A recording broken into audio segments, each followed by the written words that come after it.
અને એણે મને કીધું તો મારી ઉપર પૂરેપૂરો વિશ્વાસ રાખજો, હું તમારી દીકરી નથી, દીકરો હશો. એ તો મારે હૃદય હશે આવી જાય એટલું જ. કોઈ પણ સમાજની દીકરી જાય, જેને દીકરી કહી હોય એને ખબર હોય, બીજાને ન હોય ખબર. હું એક એટલું કહેવા મારી દીકરીને માંગુ છું. હજુ તો કિંજલ દવેના આંતરજ્ઞાતીય લગ્નનો મુદ્દો પૂરો નથી થયો, વિવાદ સમેટાયો નથી. તેવામાં ફરી એકવાર એક સિંગર જેમનું નામ છે આરતી સાંગાણી, એમને આંતરજ્ઞાતીય લગ્ન કરી નાખ્યા છે અને આ બાદ ઘણો મોટો વિવાદ છેડાયો છે. જ્યારે પિતા એમ કહી રહ્યા છે કે આરતીએ જે કંઈ કર્યું એ ખોટું કર્યું છે અને એમને પાછા લાવવાની વાત કરી રહ્યા છે, તો બીજી બાજુ આરતી એમ કહી રહી છે કે મેં જે પણ કંઈ કર્યું છે એ બરાબર કર્યું છે. ત્યારે આ આખો મુદ્દો શું છે, આરતીએ જેની સાથે લગ્ન કર્યા છે એ છોકરો કોણ છે, આની સાથે સમાજનું શું કહેવું છે, આજના વિડીયોમાં જાણીશું. એટલા માટે થઈને આજનો આ વિડીયો પૂરો જોઈને જજો.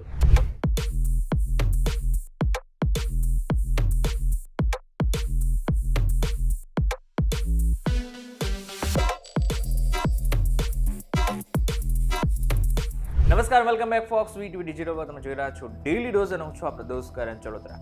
સમાજ, પરિવાર અને જીવનસાથીના ચક્રમાં હવે સિંગર આરતી સાંગાણી પર ફસાઈ ચૂકી છે. આરતીના પરિવારની વાત કરીએ તો તેના પિતા લેસ પટ્ટીનું કામ એટલે કે સાડીના જોબ વર્કનું કામ કરે છે. તેમને કુલ 5 દીકરીઓ અને 1 દીકરો છે, જેમાં આરતી અને તેની બહેન જુડવા છે, જ્યારે 6 ભાઈ બહેનમાં ભાઈ સૌથી નાનો છે. હવે સાથે આપણે એ પણ વાત કરી લઈએ કે જેની સાથે આરતીએ લગ્ન કર્યા છે એ ગોંડલનો યુવક છે કોણ. આરતી જેની સાથે લગ્ન કર્યા છે એનું નામ છે દેવાંગ ગોહિલ, જે મૂળ ગોંડલનો રહેવાસી છે અને સિંગર આરતીના કાર્યક્રમમાં તે તબલાવાદક છે. બંને વચ્ચે લગભગ 1.5 વર્ષથી પ્રેમ સંબંધ છે.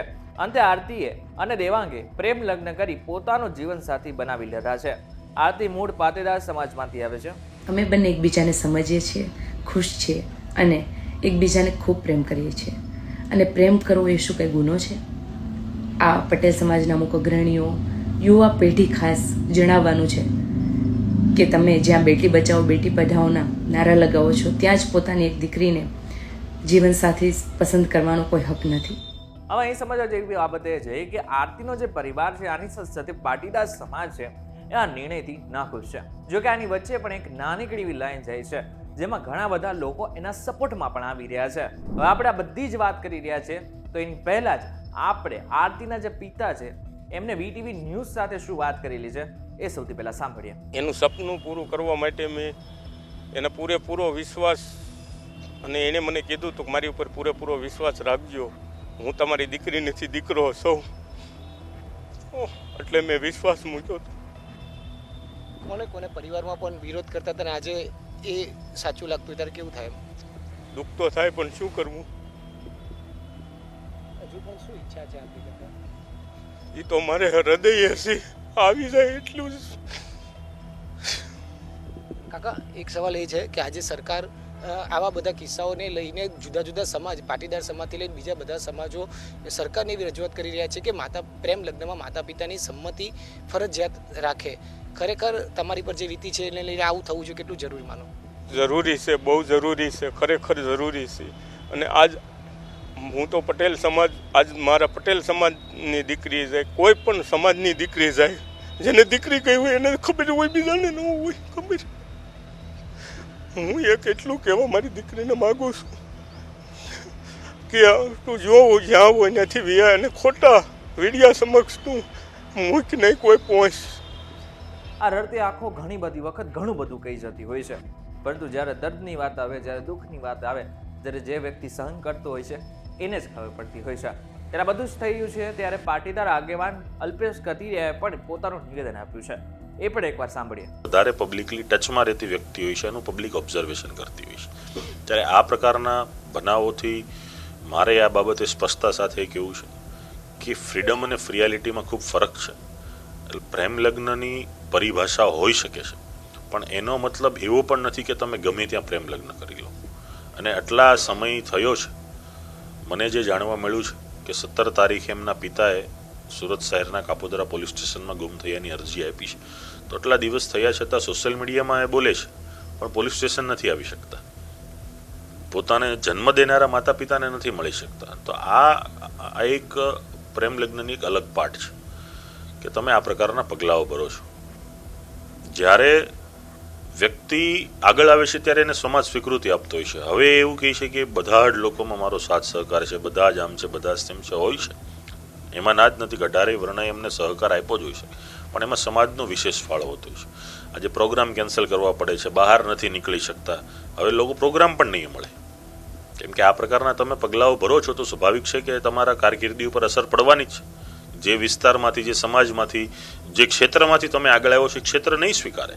કેમ કે તમે જે પગલાઓ ભરો છો એની અસર બીજા ઉપર પણ પડતી હોય છે અને બીજા લોકો ઉપર પણ સ્વતંત્રતાનો કાપ મુકાતો હોય છે.